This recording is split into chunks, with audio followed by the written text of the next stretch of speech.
કાલે રાત્રે ચૂલા ઉપર ઓરો ને રોટલા બનાવ્યા. કડક કડક રોટલો ને ઓરો ખાવાની બહુ જ મજા આવી ગઈ. બાર ચૂલા પાસે બેસીને જ જમી લીધું. ને આજે સવારે હું નાસ્તાની ભાખરી બનાવું છું. બે ભાખરી વધારે બનાવવાની છે પપ્પાને બપોરે જમવા માટે, કેમ કે અમારે બધાને આજે લગ્નમાં જવાનું છે. પપ્પા ઘરે રહેવાના છે. શાક પણ બનાવવાનું છે પપ્પા માટે, પણ એ પહેલા મેં નાસ્તો કરી લીધો, દૂધ ને રોટલો. શ્યામ કપડામાં ઇસ્ત્રી કરી દે છે મને. એમ તો મને આવડે ઇસ્ત્રી કરતા, પણ કંઈક કંઈક કંટાળો આવે. હાલો પછી મેં રીંગણા બટેટાનું શાક વઘારી નાખ્યું પપ્પા માટે ને તૈયાર થઈ ગયા લગ્નમાં જવા માટે. અમારે માંગરોળ જવાનું છે લગ્નમાં. થોડી જ વારમાં લોકેશને પહોંચી ગયા ને બધા મહેમાન બેઠા હતા ત્યાં મહેમાન ભેગા મહેમાન થઈને બેસી ગયા અમે પણ.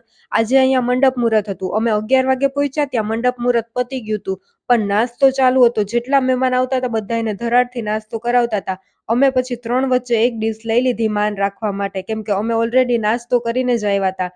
દહીં હતું એટલે કામાક્ષીને તો બહુ મજા આવી ગઈ. થોડીક વારમાં પછી જમણવાર પણ શરૂ થઈ ગયો તો અમે જમી લીધું બધાએ. જમવાનું પણ એકદમ મસ્ત હતું. પછી અહીંયા થોડાક ફોટા પાડ્યા ને માંગરોળ આવ્યા છીએ તો કામાક્ષી કહે કે હાલો પપ્પા દરિયે ફરવા લઈ જાઓ. શ્યામ અમને બીચ ઉપર તો ન લઈ ગયા, કેમ કે ત્યાં પછી આખા રેતી રેતી થઈ જાય ને કામાક્ષી રહીમાં વિના રહી જ નહીં રેતીથી. એટલે શ્યામ અમને નવી ગોદીવાળા વિસ્તારમાં લઈ આવ્યા. અહીંયા કેટલી બધી બોટ હતી ને શ્યામ જોઉં ક્યાં ને ક્યાં ઉપર ચડીને બેઠા છે. એને ફોટા પાડવા છે પણ ફોન આવી ગયો છે. કામાક્ષી પણ પારિયા ચડીને બેસી ગઈ, બાએ બેસાડી દીધી. અહીંથી ઘણી બોટ આમ ઓલી બાજુ જાતી હતી.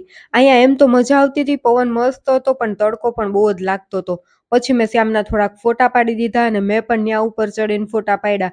હું કેમ ન્યા ચડી એ નેક્સ્ટ પાર્ટમાં બતાવીશ. ત્યાં સુધી તમે બધા ચેનલને સબસ્ક્રાઇબ કરી દો. બાય બાય, જય શ્રી રામ.